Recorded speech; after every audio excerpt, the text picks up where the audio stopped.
Robbery. Saitama stepped to the bank asking for 10 yen. All of a sudden, Class A villain Bulbul showed up threatening everyone and roared to pack the money into the bag. They also capture a boy as a hostage. Just then, two unexpected figures stepped forward. D-pad and funeral suspenders, both Class C heroes. Working together, they immobilized most of the thugs.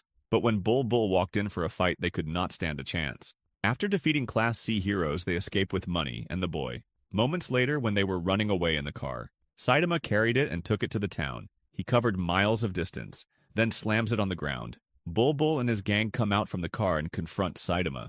Unshaken, he tells them that his money was in that bank and he can't let them have it. Bulbul attacked him but was overwhelmed by Saitama's strength. Saitama looks around. Bundles of bills were filled in the bag. He began sweating profusely. He glanced left and right before picking up. In the meantime, the boy rolled in showing gratitude for saving him. He offered his allowance to Saitama, but Saitama, being a kind person, gratefully accepts it, and also returns to him for something more important, rock.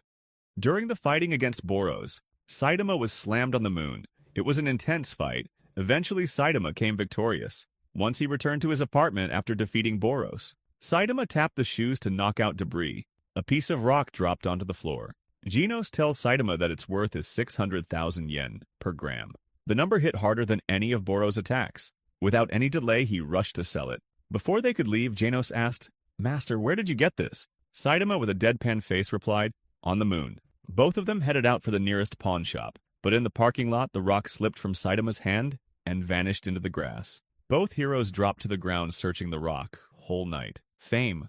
Saitama and Genos were walking down the street when they spotted King ahead of them. Before either of them could say a word, a machine god appeared right in front of King, challenging him for a fight. Genos lit up. This was the best opportunity for him to see King's potential. But King made an excuse and ran away. Without him, Genos had to deal with that robot. Meanwhile, Saitama chased King to his apartment. King was anxious when he noticed Saitama. He starts bragging about his hero rank to scare him. But, casual as always, Saitama acts oblivious. When he saw video games, he asked King to play. Suddenly, an emergency warning was announced about a giant bird threat-level demon. Swiftly, that bird infiltrates inside King's apartment. Saitama stops it with a single hand and knocks it with a single punch. When King saw Saitama covered in blood, he realized that Saitama was the one whose deeds he had been taking credit for unintentionally. He then fell to his knees and apologized for lying. Saitama forgives him and refuses to reclaim those credits.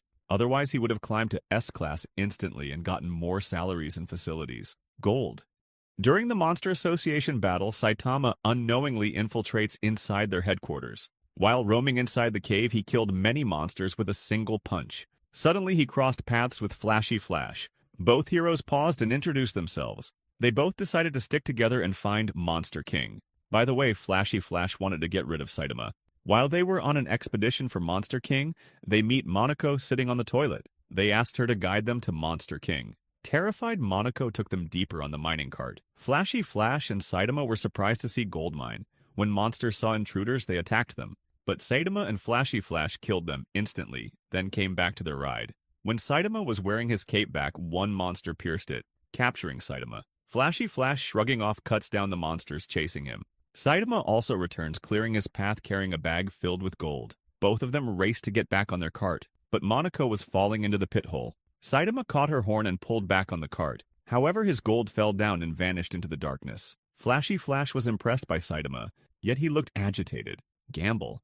When Child Emperor revealed the underground website to Saitama and Genos, Saitama was annoyed not because of corruption, but because his odds of winning against a monster was low. He could not sleep the whole night thinking about his odds. Next morning, Saitama tells Genos that he will bet on him, bust the monster, and stop this. Genos explains that it will have an unfavorable effect, causing the bookmark to expand operations in order to win back losses. Suddenly, a warning for monster appeared on the screen. Both rushed towards the city. Saitama on the way was about to bet on himself. Meanwhile, a purse snatcher steals the purse from a lady. Saitama, being puzzled at the moment, went to help that lady. Annoyed, Saitama recalls his objective to be a hero. The lady was happy and offered 10% of what's inside the purse, but Saitama returned it saying he doesn't do this for money.